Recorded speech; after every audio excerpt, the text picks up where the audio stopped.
আসসালামু আলাইকুম সবাইকেই। আমি দীপ। আশা করছি সকলেই ভালো আছেন।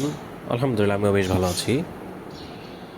আজ বিকেলে বাইরে বৃষ্টি হচ্ছে, আর দেখে তাই ভাবলাম যে আজকে দুধ চা বানাবো। বাসায় একটি মটকাও আছে, আর সেই মটকায় আমি খাবো এবং বাদ বাকি সবার জন্য আমি কাপে করে চা বানাবো। তো এটা আজকে আমি নর্মাল দুধ চা বানাচ্ছি। আপনারা কেউ ভাববেন না যে আজকে পাকিস্তানি বা আফগানি বা কাশ্মীরি চা বানাচ্ছি। আমি চা বানাবো নর্মাল দুধ চা, এবং এই প্রসেসটা আমি আপনাদের শিখিয়ে দেব যে কীভাবে বানাবেন। আমি মোট 3 কাপ চা বানাবো, যে কারণে আমি এখানে পরিমাণ মতো দুধ দিয়েছি 1 কাপের বেশি, এবং পরিমাণ মতো পানি দিয়েছি। যে পানিটি আপনার সব মিলে 3 কাপ পরিমাণ হবে।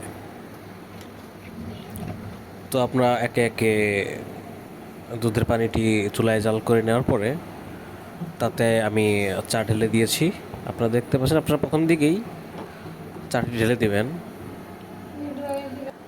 ও হ্যাঁ, আজকে বলতে ভুলেই গিয়েছি যে আজকে আমি আপনাদেরকে গত ভিডিওতে যে দেখিয়েছিলাম একটা স্পেশাল একটা আমি মশলা দেই, যে কারণে আমার দুধ চাটি বেশ ভালো টেস্ট হয় এবং একটা অ্যারোমা আসে।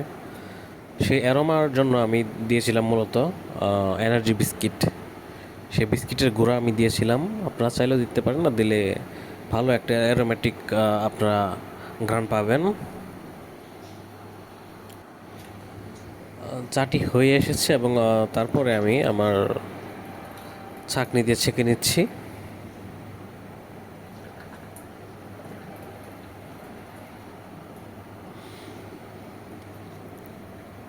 এই বৃষ্টি মাখা মৌসুমে দুধ চা খেতে আমার খুবই ভালো লাগে।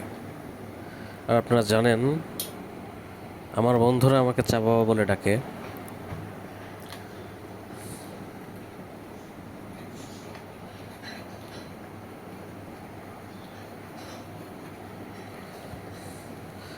চা ঢেলে নেওয়ার পর আমার 3 কাপ চা রেডি হয়ে গেল, এবং আমি পরিমাণ মতো চিনি দিয়ে নিয়েছিলাম, এবং চিনিগুলো আমি মিশাচ্ছি চামিচ দিয়ে।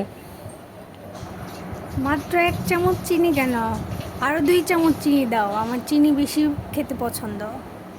না না না না না না, চিনি যত কম খাওয়া যায় ততই ভালো, কারণ চিনি স্বাস্থ্যের জন্য খুবই ক্ষতিকর। আচ্ছা যাও, তোমার জন্য 1 চামচ চিনি বাড়িয়ে দিলাম। এবার খুশি তো? হ্যাঁ, খুশি।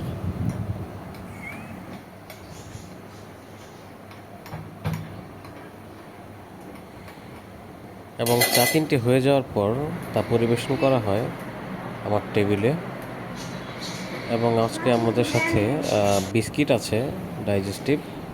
সে ডাইজেস্টিভ বিস্কিট দিয়ে আমি চা খাই প্রায়শই। আপনারা দেখতেই পাচ্ছেন কতটা সুন্দর দেখাচ্ছে, এবং চায়ের কালারটা কত সুন্দর হয়েছে।